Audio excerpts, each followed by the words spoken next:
સુરતમાં આરોગ્ય વિભાગે દરોડા પાડ્યા હતા। ફરસાણની દુકાન પર આરોગ્ય વિભાગ દ્વારા દરોડા પાડવામાં આવ્યા હતા।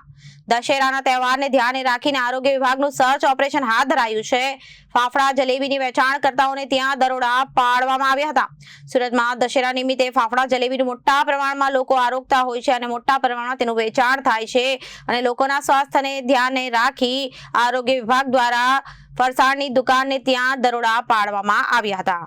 સુરતમાં આરોગ્ય વિભાગ દ્વારા દરોડા પાડવામાં આવ્યા હતા। ફરસાણની દુકાનમાં દરોડા પાડવામાં આવ્યા હતા। ફરસાણ વિક્રેતાઓને ત્યાં દરોડા પાડવામાં આવ્યા હતા। દશેરા તહેવારને ધ્યાનમાં રાખીને આરોગ્ય વિભાગે સર્ચ ઓપરેશન હાથ ધર્યું હતું। ફાફડા જલેબી વેચાણ કરતાઓને ત્યાં દરોડા પાડવામાં આવ્યા હતા।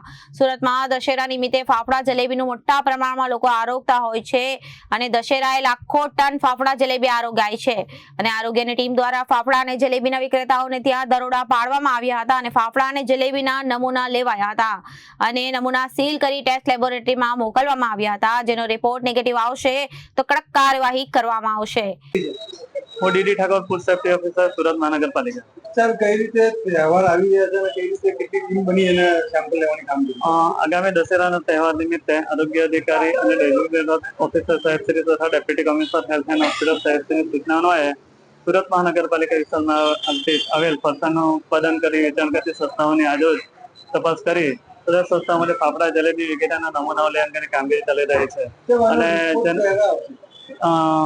જેનો રિપોર્ટ આવ્યાથી આગળની કાર્યવાહી કરવામાં આવશે। આનો રિપોર્ટ કાયદા મુજબ 14 દિવસ હોય છે પણ જલ્દી મેળવવા માટે પ્રાયોરિટી આપવામાં આવશે અને રિપોર્ટ અંગે જે આવે તે પ્રમાણે ફૂડ સેફ્ટી એક્ટ મુજબ કાર્યવાહી કરવામાં આવશે। આમાં કસૂરવારને કેટલા કેવી રીતની સજા હોય? જે રીતનું હોય તે ફૂડ સબ સ્ટાન્ડર્ડ હોય અનસેફ હોય જે રીતના હોય તે પ્રમાણે ફૂડ સેફ્ટી એક્ટ મુજબ કાર્યવાહી કરવામાં આવે। વાત કરીએ તો આમાં કયા પ્રકારનું મિશ્રણો કરી શકાય? આ લોકોની અંદર કયું બેસન કયું તેલમાં બનાવે છે, કયું ઘીમાં બનાવે છે, કઈ રીતના એ લોકો યુઝ કરે છે ખાદ્ય પદાર્થ તે મુજબ તપાસ કરવામાં આવે।